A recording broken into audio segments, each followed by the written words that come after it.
حضرت عیاش، ان کو انہوں نے دھوکے سے واپس بلا لیا. تو انہوں نے ہر طرح کی کوشش کی. تو ایسا نہیں ہے کہ وہ مطلب مسلمانوں کو جانے دینے کے لیے تیار تھے.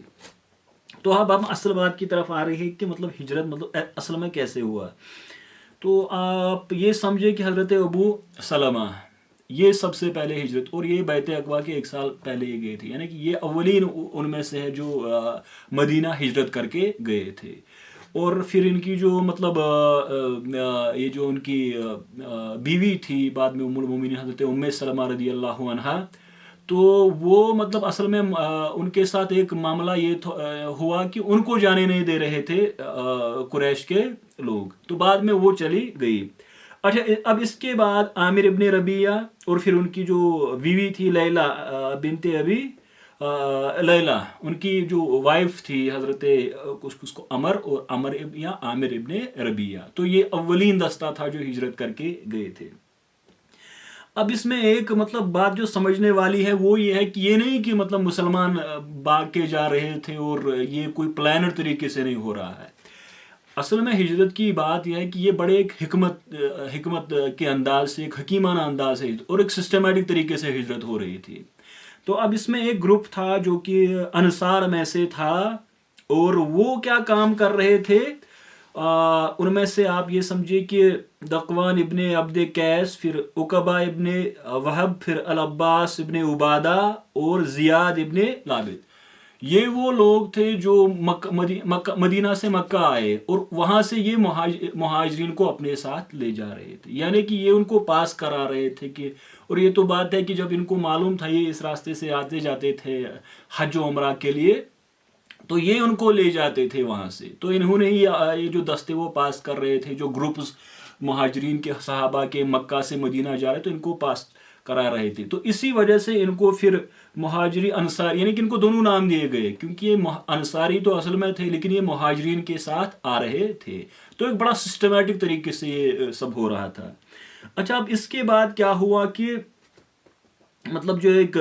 رپورٹ ہے، مطلب یہ جو روایت ہے براکز، اس میں تو یہ تھے کہ مصعب ابن عمر، پھر ابن مکتوم،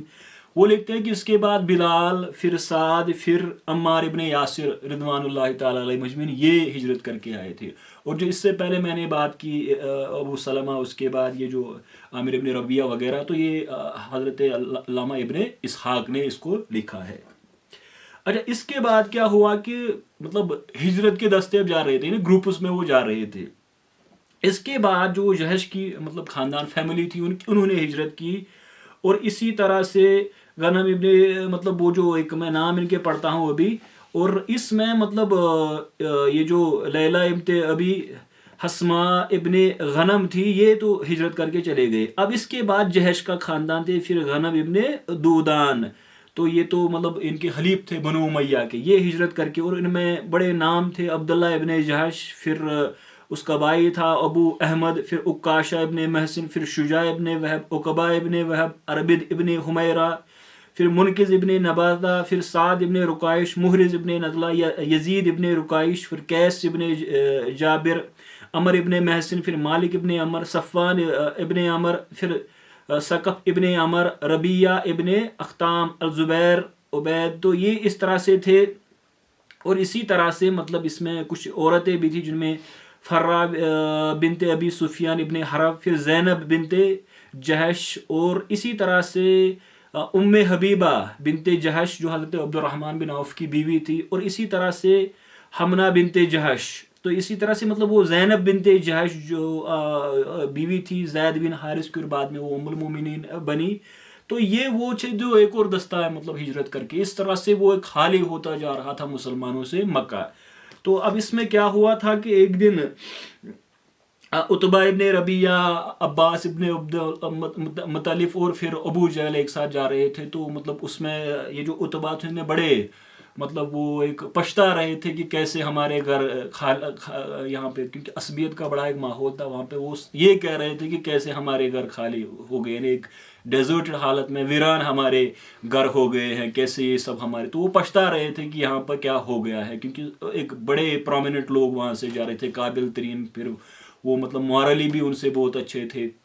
تو اس پہ ابو جہل نے ان سے کہا تھا کہ یہ ہمارے مطلب یہ بھائی کے بیٹے نے، کیونکہ اب حضرت عباس تھے وہاں ان کے ساتھ، اور انہوں نے کہا کہ ہمارے بھائی کے بیٹے نے، حضور صلی اللہ علیہ وسلم نے یہ ہمارے ساتھ کیا۔ تو اب اس میں ایک اور بڑا امپارٹنٹ جو گروپ گیا، اس میں حضرت عمر ابن خطاب، اور انہوں نے یہ کیا تھا کہ عیاش ابن ابی ربیعہ اور ہشام ابن عاص، ان کو کہا کہ تنادد کے مقام پہ ہم کل سب ہم جمع ہوتے ہیں اور یہاں سے ہجرت کر کے جاتے ہیں۔ تو اس میں ہشام کو تو انہوں نے پہلے ہی پکڑ لیا قریش کے لوگوں نے، اور پھر عیاش ابن ابی ربیعہ کو انہوں نے بڑے مطلب وہ ایک سمجھا بجھا کر بعد میں ان کو دھوکہ دے کر وہ ابو جہل واپس لے کے آیا تھا۔ تو حضرت عمر ابن الخطاب کے بارے میں یہ آتا ہے کہ یہ ان میں سے تھے جو اعلانیہ مطلب یہاں سے چلے گئے، مطلب کیونکہ اس سے پہلے بڑے ایک مسلمانوں کی تعداد تھی جو چلی گئی تھی۔ اب اس میں مطلب یہ نہیں کہ یہ حضور صلی اللہ علیہ وسلم سے اب پہلے گئے تھے، یعنی کہ مطلب جو آخری گروپ حضور صلی اللہ علیہ وسلم پہلے گیا تھا کیا یہ اس میں تھے، مطلب یہ تو سورس سے پتہ نہیں چلتا، کیونکہ بڑے بڑے اس میں مطلب بڑے بڑے صحابہ تھے جن کے بارے میں ہمیں معلوم نہیں کہ مطلب وہ مثال کے طور پہ ان میں یہ جو مطلب بڑے بڑے اکابر صحابہ تھے جن کے بارے میں ہمیں پتہ نہیں کہ مطلب وہ کب ہجرت کر کے چلے گئے تھے، تو اس وجہ سے ہم یہ نہیں کہہ سکتے کہ مطلب یہ اصل میں کب گئے تھے حضرت عمر بن الخطاب۔ لیکن حضرت علی کا ان کے بارے میں قول ہے کہ یہ مطلب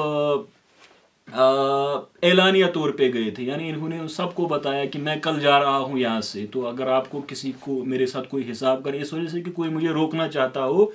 تو وہ آ سکتا ہے۔ لیکن مطلب یہ بات ہوئی کہ ان کو روکنے والا تو کوئی تھا نہیں وہاں پہ، تو اس طرح سے یہ حضرت عمر ابن الخطاب چلے گئے۔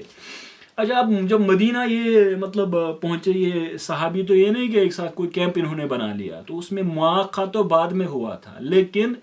ان کے لیے وہاں پہ بڑی قربانی دی اس وقت انصار نے۔ یہ جو مہاجر یہ سب کچھ چھوڑ کے مکہ میں آ رہے تھے، مطلب کسی نے شاید کوئی اپنے ساتھ سامان، لیکن زمین مال وغیرہ ان کا جو یہاں پہ، خیر وہاں تو مکہ میں تو کوئی زیادہ وہ یہ مطلب ایگریکلچر کے لیے کوئی خاص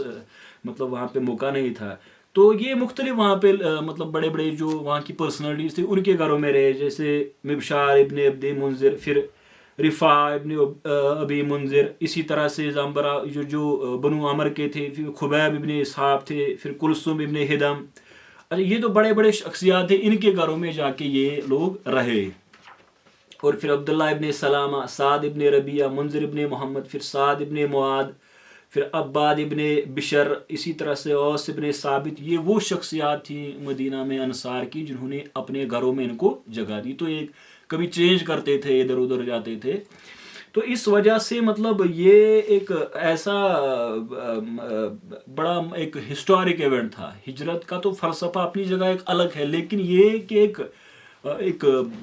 اتنے تعداد میں ایک جگہ سے اتنے پرومیننٹ پرسنالٹیز جا رہی، اور پھر وہ ایک جگہ ویران سی ہو گئی تھی، اور مدینہ یہ مطلب یہ پہنچ کے ان کے لیے انصار نے وہاں پہ اپنے مکانوں میں ان کو جگہ دی۔ پھر جب ہم بات کریں گے مواقعات میں کیا ہوا تھا، اس میں انہوں نے اپنی جائیداد میں ان کو اپنا حصہ دیا۔ تو ہم حضرت حمزہ، پھر عثمان ابن عفان، حضرت عثمان ابن مظعون، پھر حضرت عبد الرحمن، حضرت ابو حذیفہ ابن عتبہ، اور ان کے بارے میں تو ہم نہیں مطلب جانتے ہیں کہ یہ مطلب کب اس طرح سے یہاں پہ آ گئے تھے، تو وہ حبشہ سے بھی کچھ مدینہ واپس آئے تھے، تو اس میں مطلب بڑی ڈیٹیل سٹڈیز ہو گئی ہے، لیکن ابھی بھی اس میں بڑا جو کرنا ہے سٹڈی، اس میں جو ریسورس کے لیے بڑا سکوپ ہے۔ تو یہ ایک بڑا واقعہ تھا جو ہجرت کر کے گئے تھے۔ اب اس میں اصل بات یہ تھی کہ حضور صلی اللہ علیہ وسلم وہاں پہ تھے، اور یہ ان کے لیے گارنٹی تھی کہ یہ اب کبھی نہیں جا رہے، شاید یہ ٹیمپرلی جائیں گے، تو ان کے ساتھ حضرت ابوبکر صدیق اور پھر حضرت علی المرتضیٰ، اور وہاں پہ حضرت زبیر ابن العوام وہ وہاں پہ رہے تھے رضوان اللہ تعالیٰ علیہ۔ تو اس کے بعد ایک بڑا اہم واقعہ جب حضرت ابوبکر صدیق کے گھر جا کے حضور صلی اللہ علیہ وسلم نے کہا کہ مجھے اجازت مل گئی، اب ہمیں ہجرت کر کے جانا ہے، تو نیکسٹ پارٹ میں ہم اس پہ بات کریں گے کہ حضور صلی اللہ علیہ وسلم پہ جو پھر جب ایک آخری موقع تھا قریش کے لیے، کیونکہ وہ سمجھ گئے تھے کہ مدینہ پہنچ کے ایک طاقت بننے والے ہیں، یہ جب انصار کے ساتھ مل جائیں گے تو ہماری جو وہ فوڈ سپلائی تجارت کی جو ہماری مطلب وہ ایک راستہ جاتا ہے تجارت یا خوراک کے لیے، وہ بند ہوگا ہمارے لیے، تو بڑا وہ سمجھ رہے، تو انہوں نے پھر دارالندوہ وغیرہ میں میٹنگ بلائی تھی، اس پہ ہم اگلے پارٹ میں بات کریں گے۔ آج ہم اسی پہ اس کو کنکلوڈ کرتے ہیں۔ وآخر دعوانا الحمدللہ رب العالمین، والسلام علیکم ورحمۃ اللہ.